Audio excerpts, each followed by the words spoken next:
Ginawa ni Pacman kay Eman matapos manalo sa boxing viral.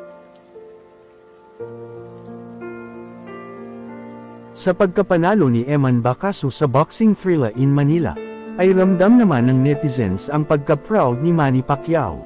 Ngunit ang hindi inasahan ng marami ay ang ginawa nito kay President Bongbong Marcos tungkol sa anak.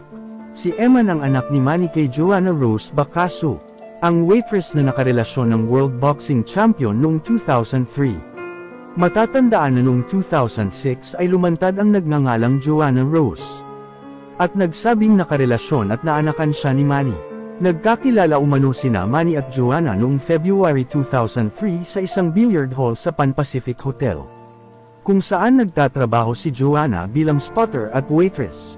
Ayon kay Joanna, bali po nakilala ko si Manny Pacquiao noong 2003. Nag-work po ako doon sa City Square sa Pan Pacific. Tapos regular customer po namin siya na pumupunta doon. Doon po nag-umpisa lahat. Isinilang si Eman noong Enero 2, 2004. Emmanuel Joseph ang pangalan na ibinigay sa kanya. Ngunit ano nga ba ang ginawa ni Pacman matapos manalo ang kanyang anak na si Eman sa boxing? Sino ba naman ang hindi magiging proud na magulang sa napakagaling na anak? Kung matatandaan, todo flex nga sina Manny at Jinky sa kanilang mga anak. Super proud nga sina Manny at Jinky sa mga tinahak na landas ng kanilang mga anak. Kaya naman mapapanood sa isang viral clip ang ginawa ni Manny kay Eman. Mapapanood nga na kasama ni Manny sa video na ito sina Pangulong Bongbong Marcos at misis nitong si Liza Marcos.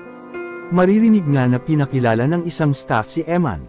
Mr. Eman Pacquiao po, son po ni Sir Manny. Hindi man klarong naririnig ang kanilang usapan. Ngunit makikita sa mukha ni PBBM at Liza Marcos na tila nagtataka.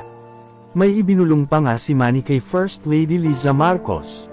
Sa sumunod ng clip ay tila may ipinapaliwanag si First Lady kay PBBM at nagtawanan nga sila. Napansin pa nga ng madla na tila may clean naro pa si Manny kay PBBM at sa huli ay parang may nagets siya. Saka sila muling nagtawanan.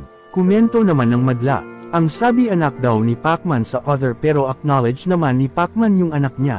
Nabigla lang yung first couple na meron secret si issue si Senator Pacman. Naki Marites pa nga. Ibinulong niya anak ko sa iba. Ang cute ni BBM magulat. Samantala, sa naging pag-uusap nga nilang ito mapapanood nga na super proud si Manny para sa kanyang anak. Maging ang mga kilos nga ni Eman mapapanood na malaki ang respeto niya sa kanyang ama. Kung mapapansin nga na pagkakita pa nga lang niya kay Manny ay hinalikan niya ito agad.